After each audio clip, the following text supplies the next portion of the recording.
Graça e paz, Deus abençoe a todos. Estamos de volta com a Catena Áurea.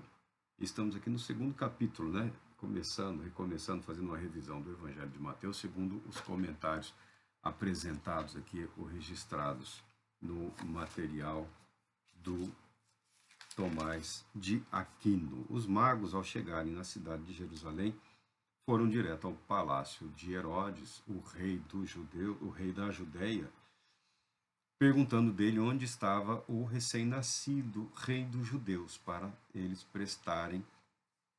eles pudessem prestar as devidas homenagens. A Bíblia fala que essa notícia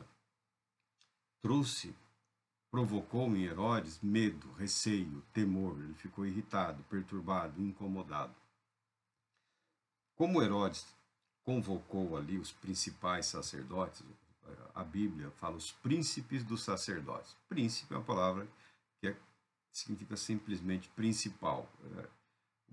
Os principais sacerdotes, os chefes, os líderes dos sacerdotes e também os escribas. Nessa organização havia em relação à administração pública e também nas questões relacionadas principalmente ao templo, ao santuário, à preservação da lei, a interpretação e também a produção de material religioso, cópias dos livros da lei judaica. Herodes chama os melhores. E os melhores também temeram. Muito embora tenham dado a informação, segundo as Escrituras, de que o Messias nasceria na cidade de Belém, de Judá, o texto frisa a cidade de Belém, porque havia uma outra Belém, essa de Judá, anteriormente teria sido chamada Efratá. Algumas versões colocam Belém Efratá, por uma questão de referência histórica a um nome anterior daquela cidade. Todos temeram, e a Bíblia narra que essa notícia não vazou dos palácios, é óbvio, Essa notícia chegou às ruas de Jerusalém e toda a Jerusalém temeu. A Jerusalém, diante da notícia do nascimento do rei dos judeus, diante do nascimento do Messias, não se alegrou, não comemorou, não festejou. Porque o único pensamento que eles tinham era o receio de que Herodes, conhecido pela sua truculência, pela sua ira, num rompante de ira, causasse sofrimento para o povo, para a população, o que não era incomum naqueles dias, naqueles períodos. Tá? Não eram só os romanos que podiam ser extremamente cruéis. Não eram só os romanos. Os reis da terra, os governantes, os comuns, também podiam ser terrivelmente cruéis, porque eram tempos de intensa crueldade. Herodes até tentou.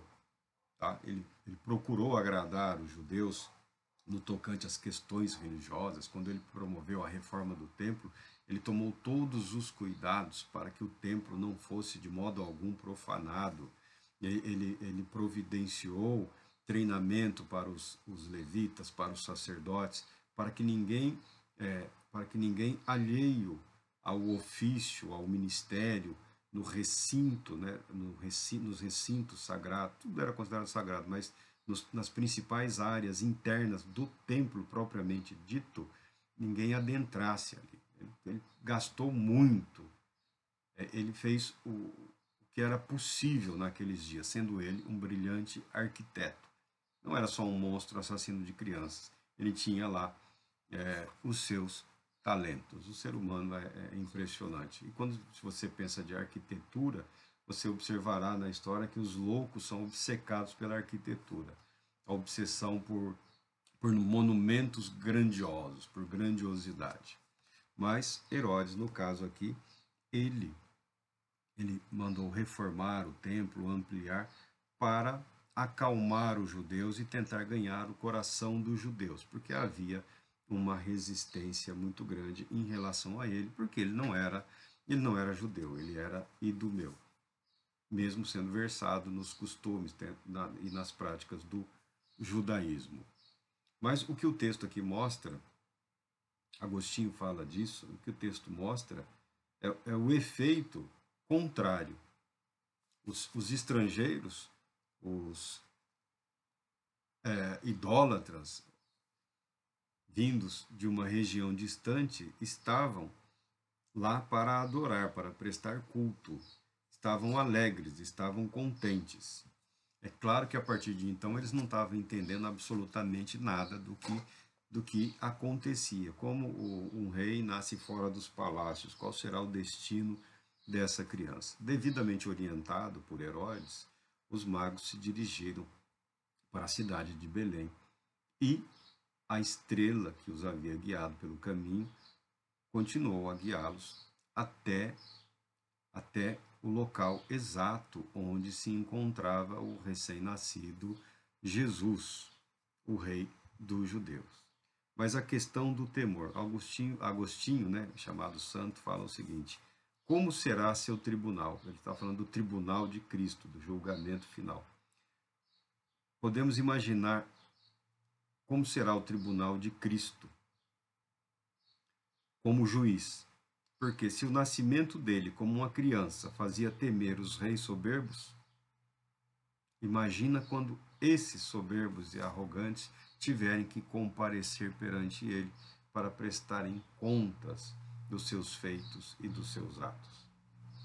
A teologia primitiva, por assim dizer, que não é uma preocupação teológica, mas a concepção de fé, a concepção doutrinária, principalmente a chamada cristologia ou a doutrina da pessoa de Jesus, o Cristo, sempre levou os comentaristas, os comentadores, os estudiosos a refletirem nesse paradoxo, nesses momentos distintos. O nascimento humilde, o nascimento totalmente simples, desprotegido, totalmente desprotegido.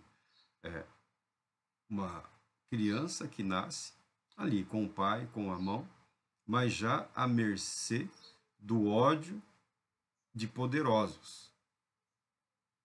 Mas essa criança tem como propósito tornar-se o rei e se tornará o rei. Reivindicará em algum momento esse reino. E não só reivindicará esse reino, também será o juiz de todos. Esse aspecto da pessoa de Cristo Jesus que tem sido deixado de lado. Jesus não é só o fazedor de milagres, Jesus não é somente o realizador de milagres, Jesus não é somente o cordeiro para o sacrifício. Não. Ele é rei e senhor. É para isto que ele se manifestou à humanidade. Ah, mas ele está reinando nos nossos corações. Eu não questiono isso, não é minha responsabilidade questionar isso.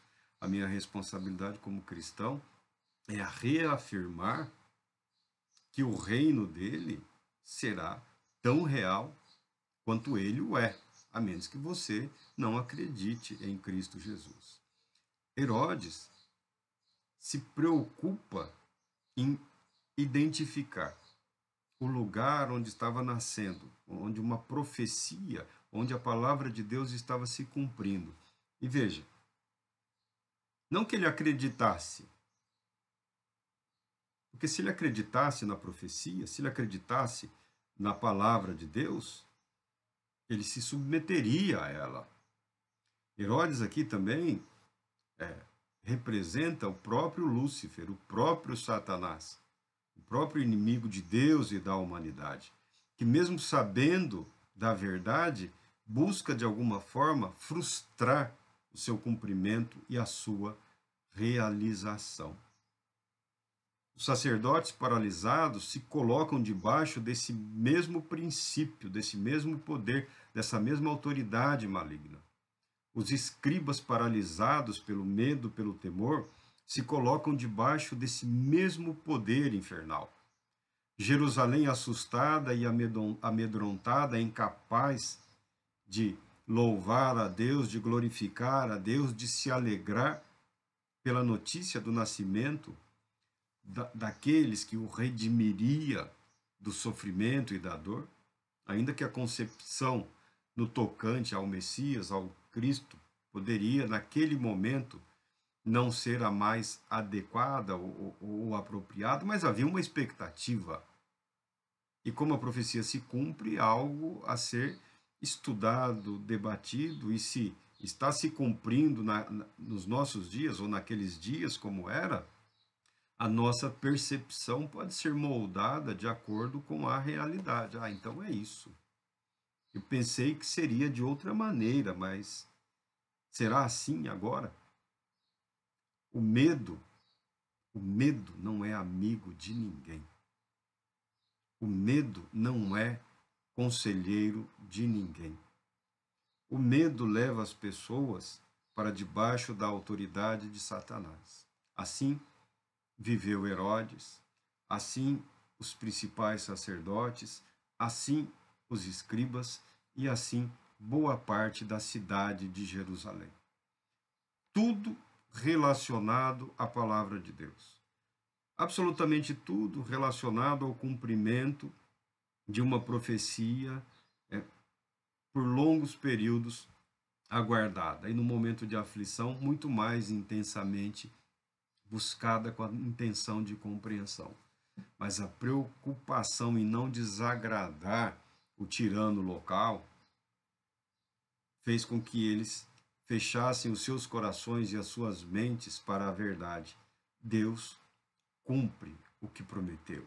Deus é fiel. Deus é tão fiel que essa palavra que chega até nós, ela se cumprirá. Aquele que nasceu envolto em panos vis, né, abrigado ali num local emergencial, numa gruta adaptada para uma sala de visitas, sala de parto, reinará sobre todos e julgará a todos nós. Nós sempre somos convocados a tomarmos uma decisão a partir dessa verdade. Celebramos com alegria a redenção, celebramos com alegria a salvação, celebramos com alegria a remissão, celebramos com alegria tudo que o Senhor gratuitamente realizou por nós, em nosso favor. Mas é responsabilidade nossa estarmos preparados para o fato de que vamos contemplá-lo como ele é, Senhor, Rei e Juiz.